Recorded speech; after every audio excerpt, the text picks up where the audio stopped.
the book club, Trevor Book Club, is a very popular part of this show, David, and I'm going to put you on the spot. I know you read a lot. What books have you read that have left an indelible mark on you and you want to recommend to our global audience? Oh, Lord. 3 at least, David. You sent me that yesterday. Yeah. And you know my reply. How do you know I can read? And I'll tell you why I sent you that reply. Because there's a short story by Somerset Maugham called The Verger, which is about a man who was the verger of, it's fiction, of a fashionable church in London. And after many years, it is discovered that he can neither read nor write. And he's discharged from employment. And he works out on his way home that he sees streets, and this, bear in mind, is a social scenario many, many years ago. He sees streets which do not have a shop which sells tobacco, cigarettes, and sweets. And so he sets up a shop, and it does well, and he sets up another shop, and he does well. And in the end, he has a chain of these little shops, and he goes to see his bank manager, who says, "You've got a lot of money. What are you going to do with it?" And he says, "Well, let me leave that to you. You do that." And the bank manager says, "Why is that?" And he said, "Well, to tell you the truth, I can't read or write." And the bank manager says, "How have you managed this business not being able to write?" And he said, "Well, in order to run the business, I have learned to write my name." I was telling you about your wicked sense of humor, David. So I thought about three sort of areas. Novels. I really like the novels of Jane Austen. I think they're delightful. They're funny. They give a lot of insight into society and social order and the way relationships work. And also, I mean, in the same. Which one is your favorite with Jane Austen? I think it'd be a close run between Pride and Prejudice and Sense and Sensibility. Both of which have been made into wonderful films, of course, which makes it easy. So probably Jane Austen as a novelist, although plenty of other novelists would run close second or third. Then there's a book called The Endurance by a lady called Charlotte Robertson, which is a record of the expedition that Ernest Shackleton made.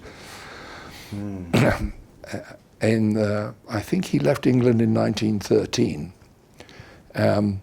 And his objective was to be the first man to make the crossing of Antarctica from one side to the other. Amundsen had reached the pole.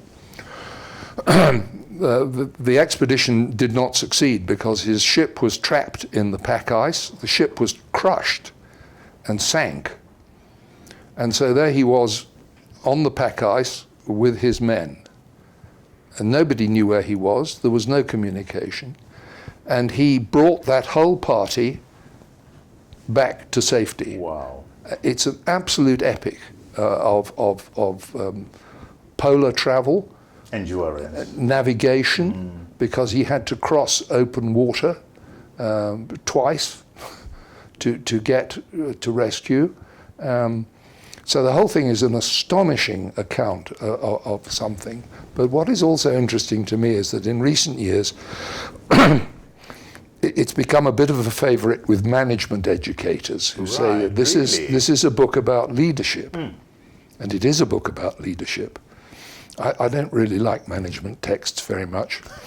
I don't think you learn management from books.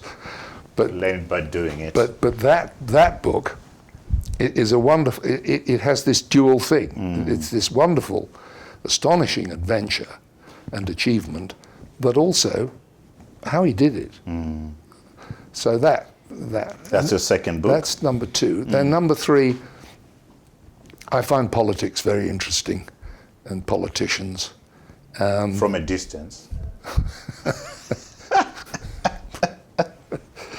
Yeah, I have no ambition in that direction, That's what I shall meant. we say. So, I mean, the obvious man is Churchill. There are several good biographies of him, one volume ones, let alone the official one. And he's such an interesting figure because... Which is your favorite book? Well, which is your favorite biography there?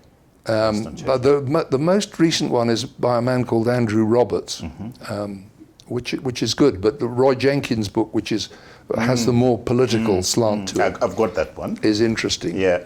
So, I mean, Churchill was a very strange character. I mean, if I said to you, the man we're going to have running the country consumes copious amounts of alcohol, Chain smoker, smokes heavily, and suffers from fits of depression, you wouldn't think that he was necessarily... That's not a CV for election, that. and his political career was studded with some serious mistakes. So, from that point of view, it's interesting.